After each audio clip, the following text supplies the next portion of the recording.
I'm Fahima Mohammed. I'm your host for tonight, and you're here watching on Ahlebait TV. I'd love to welcome all of you, dear viewers, that are streaming from many parts of the world. And inshallah, we are only here to serve the community and bring up to issues and topics that we are all going to hopefully benefit from. I would like to welcome my guests for tonight. We have Syed Sajad Shah. Assalamu alaikum. Walaikum salam, sister. Thank you so much for joining me today. And we also have our scholar, Syed Rizvi. Assalamu alaikum, Syed. Assalamu alaikum. Thank you for hosting. You're welcome. I'm going straight into our guest tonight because I think we're dealing with a very, very important issue. And I also want to remind the callers, anyone that wants to call in, please do so on the number at the bottom of your screen to participate, especially to get information tonight. These are really, really important times, which we are facing again. There has been lots of challenges, and maybe a lot of us are not aware of the actual issues around the Muslim burial. And our guest for today is going to be explaining a little bit more about the challenges, the things that we need to still do, and how much he himself has been of service to the community.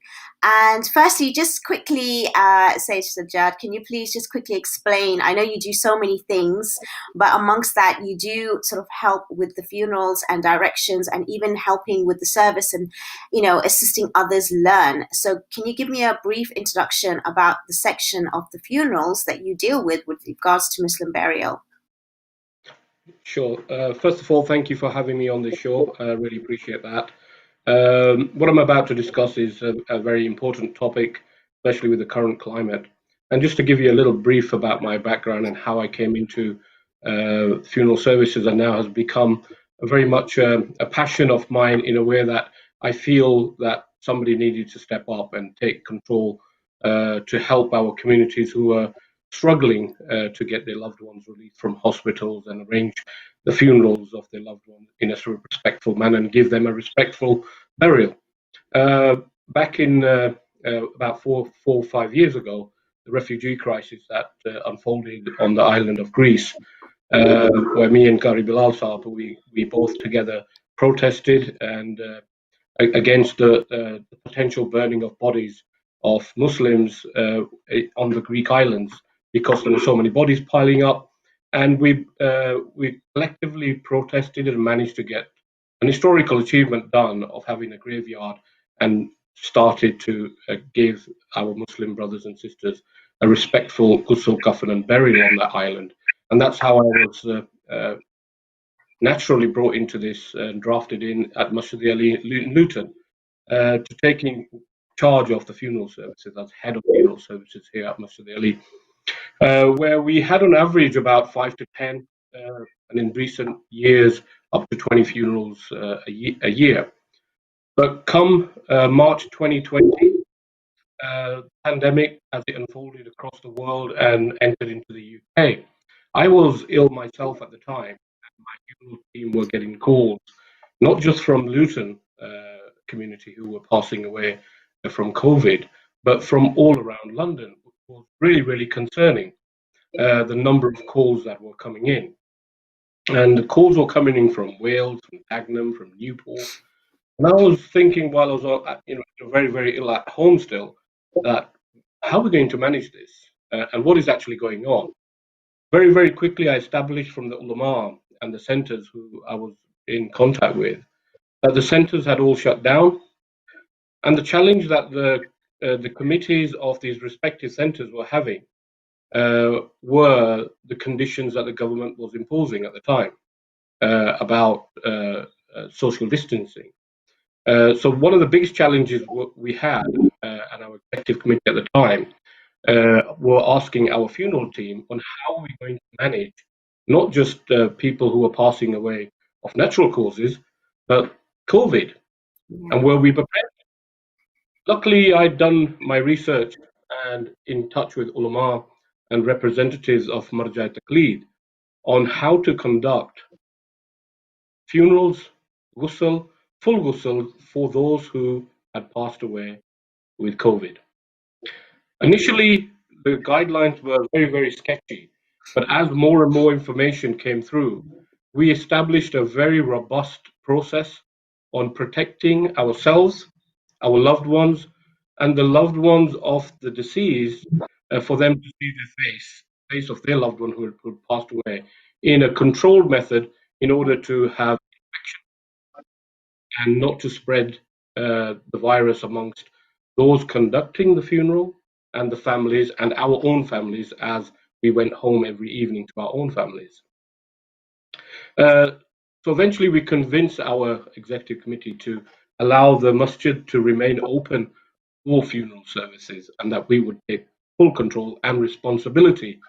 Now, one of the most frightening things for me to take on board was when the ulama said to me that under your watch, if anybody was to pass away from your team and contracted coronavirus, it's equivalent of murder.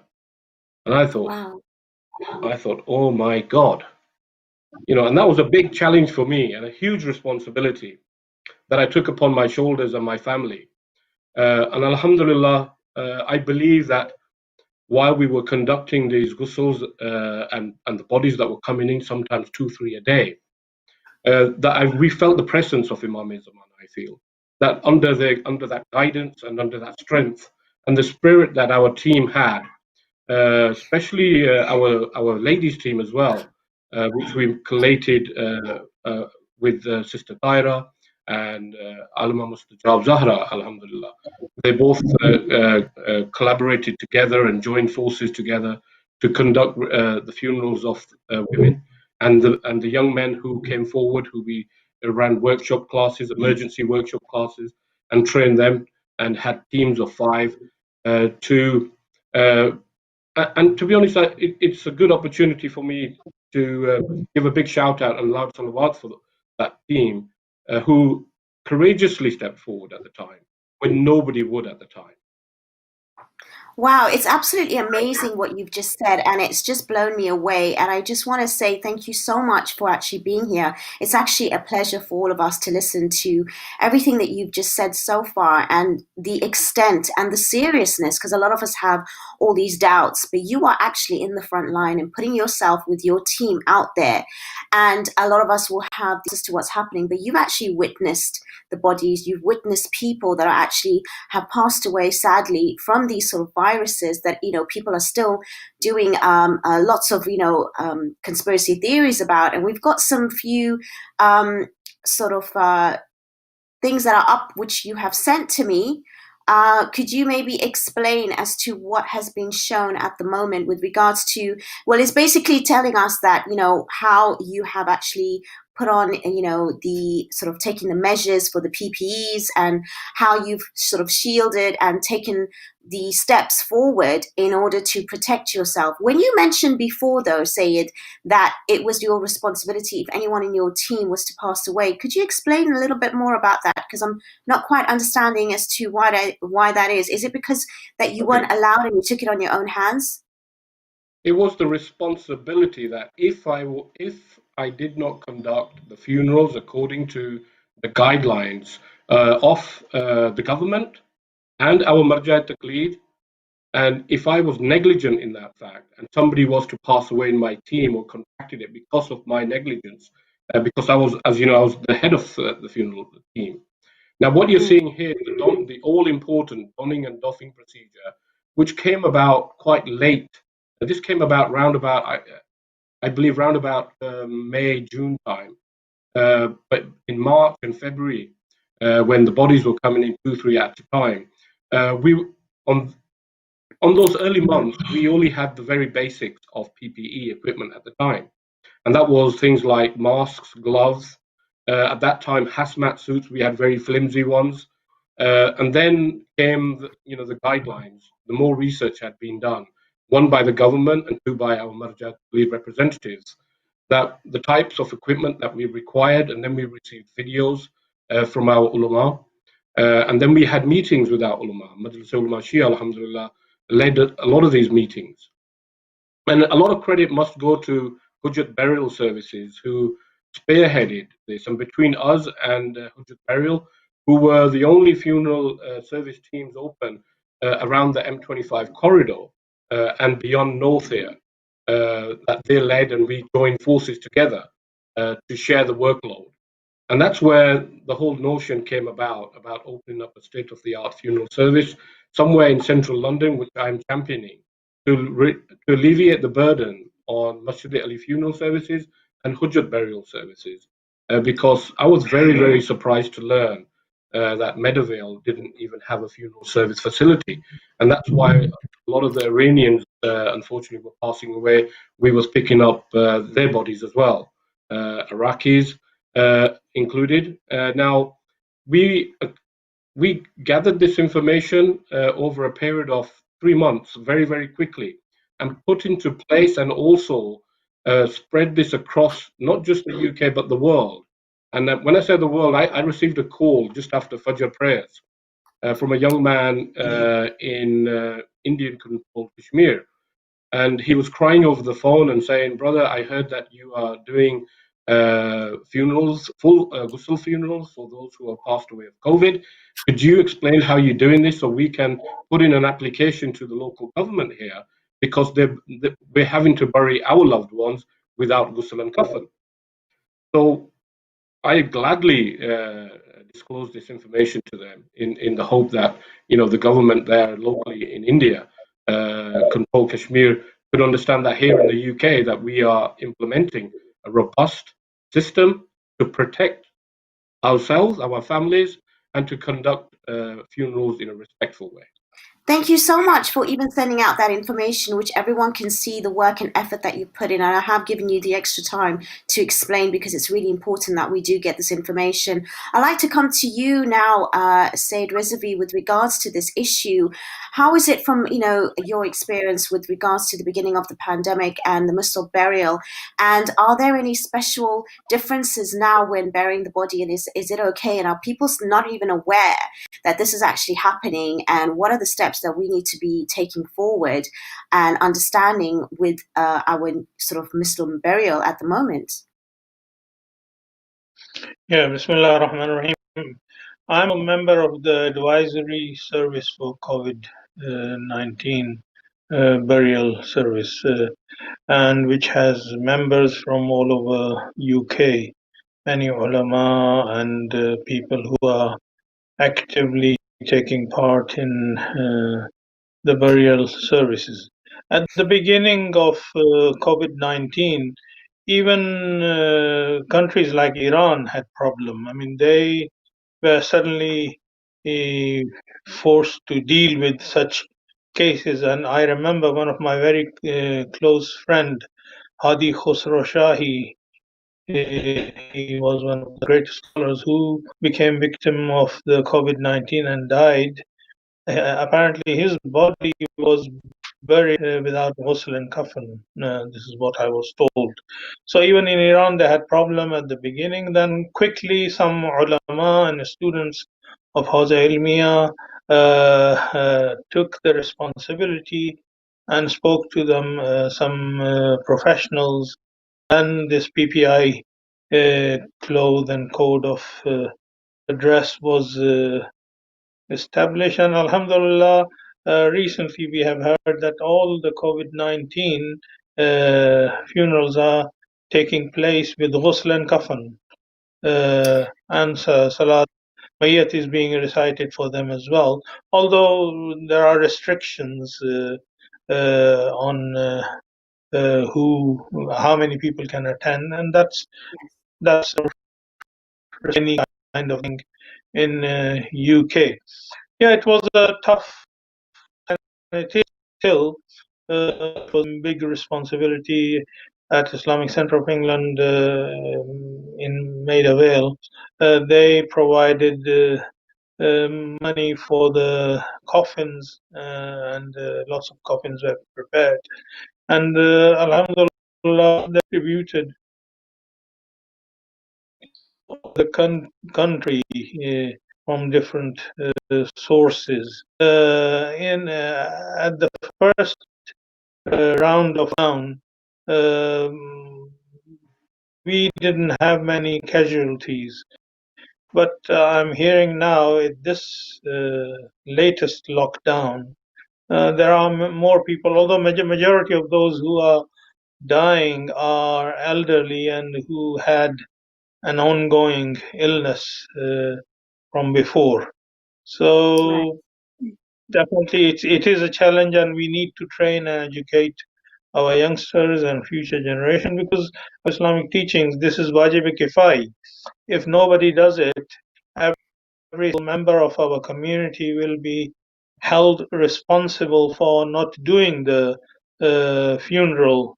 So every single part of a funeral of a dead deceased person, whether he's if he says Ashhadu an la ilaha illallah Muhammadur Rasulullah, it becomes your responsibility and duty. Even if non-Muslim, we cannot leave the body of a human being uh, on the street. We have responsibility, and we should take the responsibility. If it's a non-Muslim, then we should go and find like Christians and others who would handle the body according to their rituals and teachings.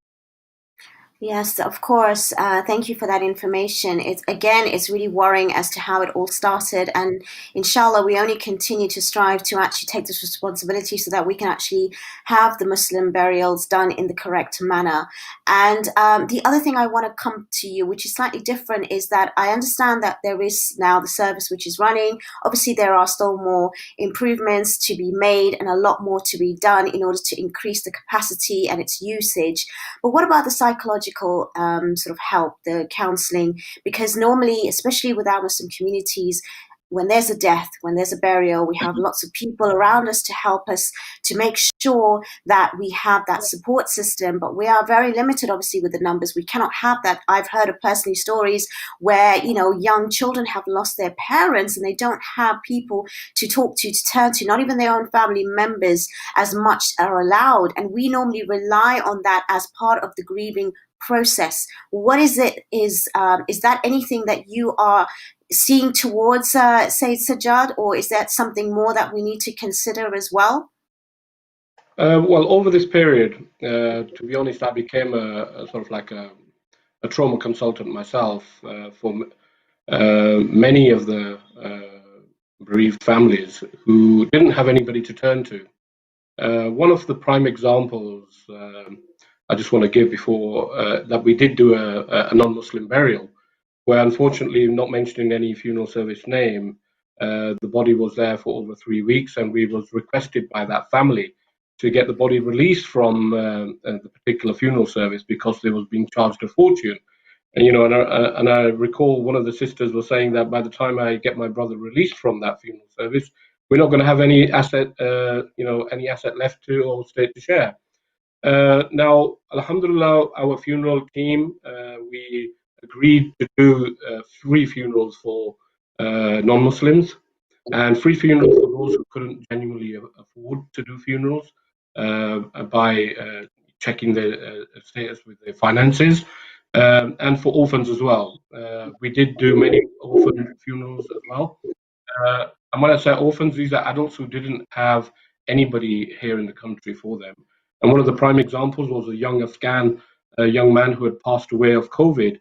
And I received a phone call from Norway saying that we heard that you do funerals for COVID victims. And we said, yes, we do. And if you can give us the details, we'll be literally on our way to come and collect the body. And this family was saying, are you serious? And I was taken back by the comment. And I said, why, brother, are you saying this? And they were saying that we have phoned 4 of the largest Shia centers in London, and they've all refused to pick up our loved one and do the funeral. So we went, we picked up the body, we did the ghusl and kafan, and arranged the burial that evening. And alhamdulillah, we have now a mother in Afghanistan who called us. She's reading 1,000 ayat Karima for us. And I said, what a blessing for the good work that the team here in Luton is doing. That these are the kind of blessings that we're receiving from mothers from around the world and from the loved ones of those who had passed away. Because nobody was, and to be honest, I don't blame anyone who was not coming forward. There was just so much uncertainty and so much fear that the media had put into people through TV. Mm-hmm. That I know of people who had not come out of their homes for up to 6 months. They were so afraid. And we did have one incident that one of my brothers, who is also a funeral director, that when they went to this home, unfortunately, this young man's wife had passed away. But he thought lockdown meant that he could not call anyone, he could not see anyone, and he didn't have anyone to call either. And his wife was decomposing for those 3 weeks. And that's the kind of state our communities were in, not just Muslim, but non Muslims as well. Uh, and that goes credit to the Luton community who reached out to so many vulnerable adults in our community during COVID and became the first point of call for many of the vulnerable adults in our community. Many of them, majority of them, were non-Muslims. And we portrayed a picture to our local community, something different to what we were seen as before, and became a flagship for hope for many in Luton.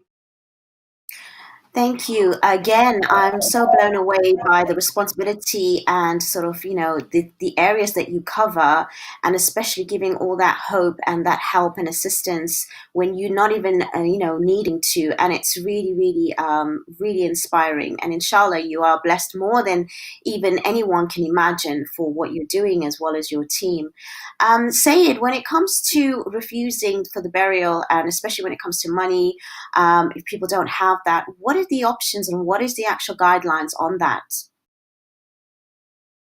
Well, I mean, it's a responsibility for everyone. I mean, if a burial is refused just because of finance, the whole community becomes responsible. They have to put their hands in the pocket and donate something, and the body should not be left on the ground. They should be buried.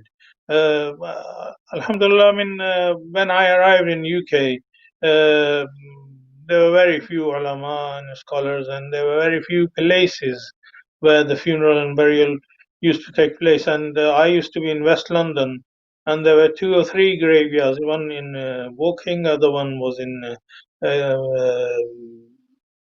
West London somewhere, and another one was in near Watford. So I used to end up going and doing prayers and funerals in all these 3 places. Sometimes I was busy every week. Alhamdulillah, now there are many more scholars and younger generation who have taken over, and they are taking the responsibility of this. Uh, I would praise the Hoja community here. They run a scheme within themselves of a kind of insurance. Every member, every single person who is the member of their community should contribute towards funeral fund. And the advantage of being member of that funeral fund is that if anybody from you, I mean, from your family, and for those who money has been contributed dies, whatever amount they have spent, the funeral will be done, and it will be taken from that.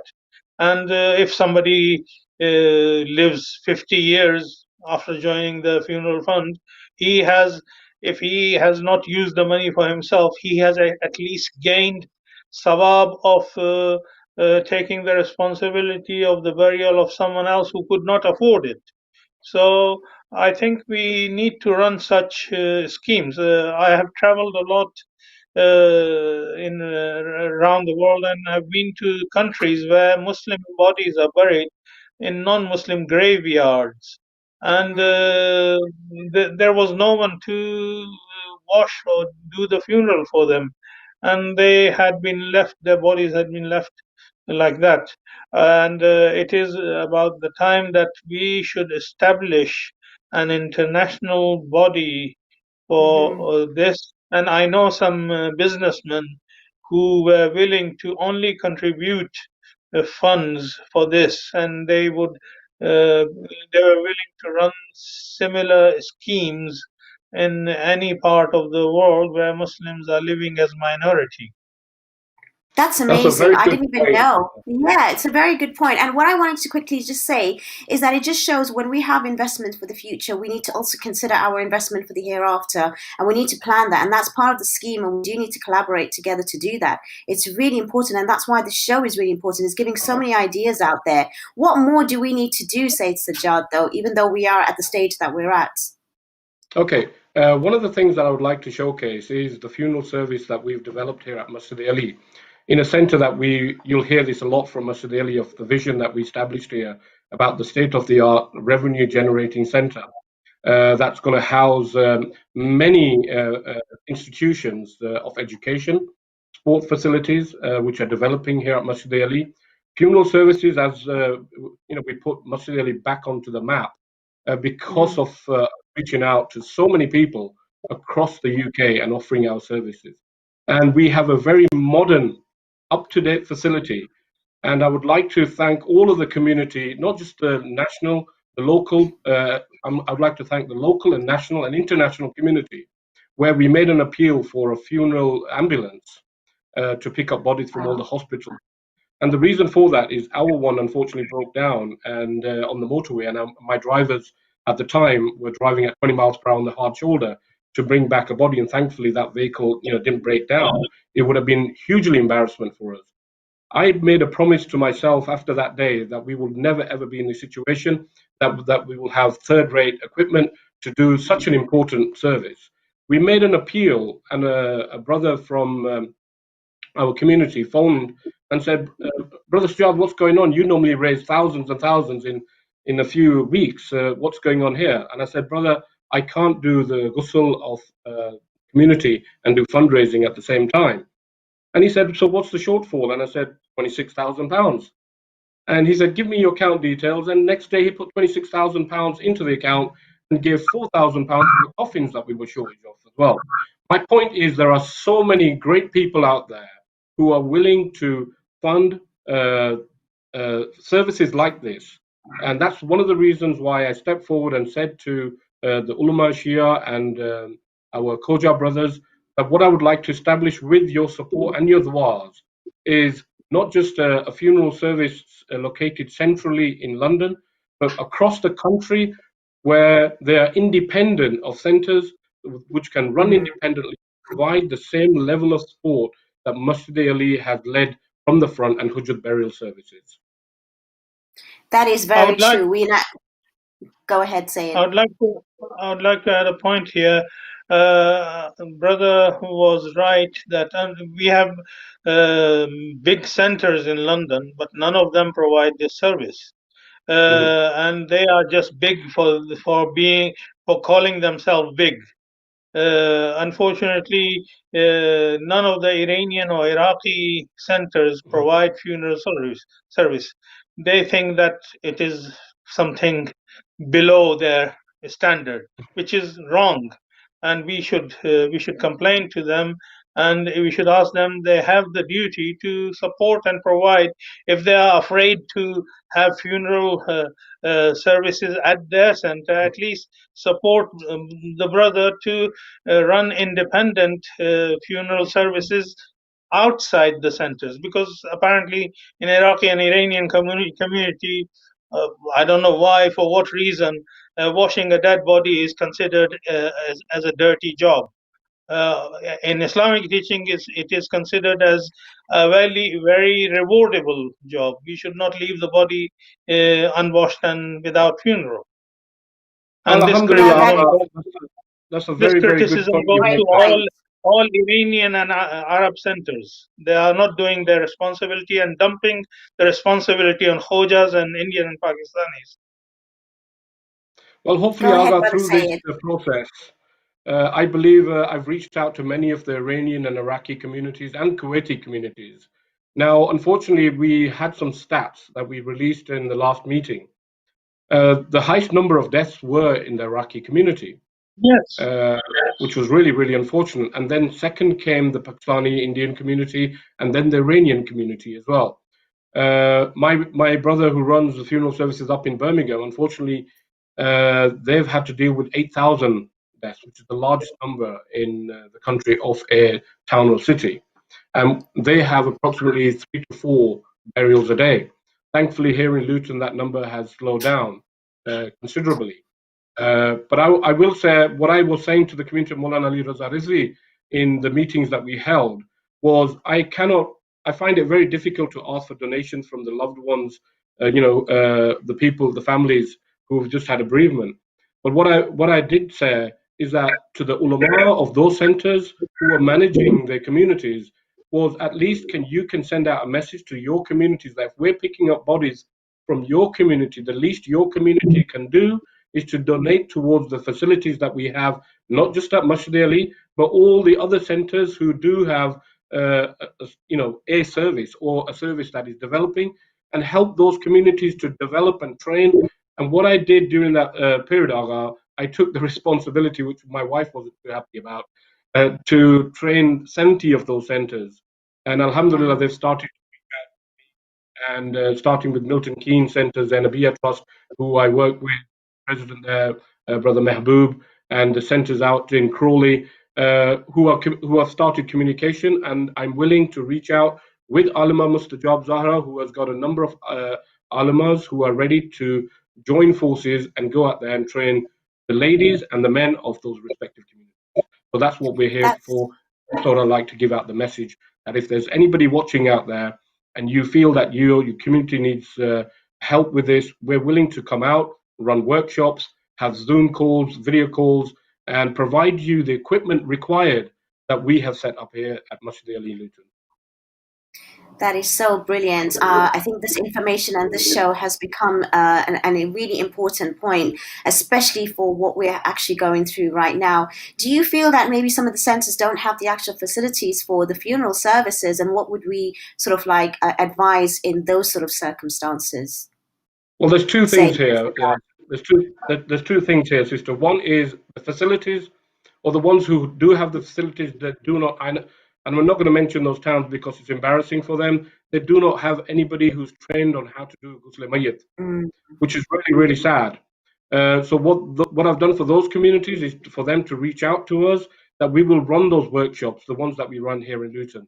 We're starting to train. And there's one of the things that happened with me is my eldest son, Hussain. I said to him very bluntly, you know something, you do not know how to do Ghusl Mayyit. In the event I was to pass away, you would be in the room as my eldest son, and people would not say this to your face, but they'll say, look, head of funeral services didn't train his own son on how to give Ghusl Mayyit. That gave my son, 1,000-volt charge, and he said, Dad, I want to learn today, now, on how to give Ghusl Mayyit. Alhamdulillah, he's now very familiar with that process, and I would like to reach out to all families out there to at least teach one of your children, for the women to teach their daughters, and for the men to teach their sons on how to conduct. And it's a very, very simple process, but such a vital facility and service that we need to provide, not just to our Muslim communities, but to the non-Muslim communities as well. Yes, of course. No, thank you. You've said something which is really important, which most of us ignore or just don't even consider as an important. Syed, before we end the show, what would you like to say finally before we finish this topic for tonight? I think it's very important that we establish an independent body for funeral services, which provides services without any discrimination for anyone, and we should encourage, and the biggest centers who claim to be big centers should provide more than anyone else. Thank you, of course. What about you, Syed Sajad? We have about 2-3 minutes. I'd love to end with you. Okay, I would like to say that if anybody requires any facilities, any equipment, any advice, any trauma sort of advice, anybody who feels that they're alone, they should not feel alone. We are here for you. You can reach out to any one of the Masjid Ali funeral team. You can reach out to Hujjat Burial Services, Majlis Ulema Shia, who now have a head office in Bracknell, who will be developing those institutions over the years. We are here for you. Nobody should feel alone. We have the means, the facilities, and the equipment and the sources to help you establish this very, very important services, unfortunately, as the death toll rises here in the UK. So do not feel alone. Thank you so much. It's so overwhelming to have you both today, and I feel so privileged to have this kind of guests as well as the information that you've just shared with us tonight.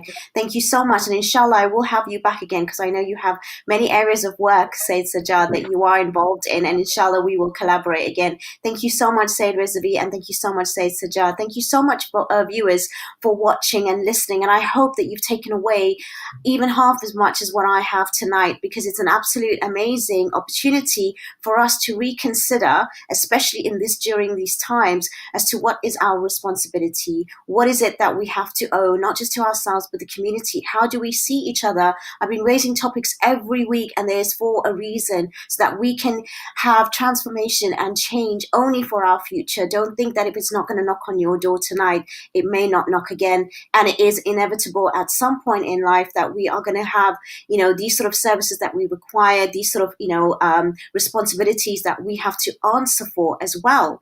So regardless of our background, our ethnicity, and what we feel that we hold as status, we need to now rally together and sort of, work as a community in helping each other in any way possible. We all have, if it's not finance, it's a lending hand, a hand that we can actually lend to a fellow brother and sister that is grieving, a family member that we need to call up and just check on them. So many takeaways, and also knowing that this life is only temporary and we need to plan for the future. And the preparations are very, very challenging now, but it's something that we always need to consider, especially knowing that coming from our faith and being believers, we need to take this on while we are alive and not put the responsibility and the burden on the people that we leave behind. Inshallah, you have gained some, amazing knowledge and information from the show, as I have tonight. Thank you so much to my guests. Thank you so much for watching as well. Inshallah,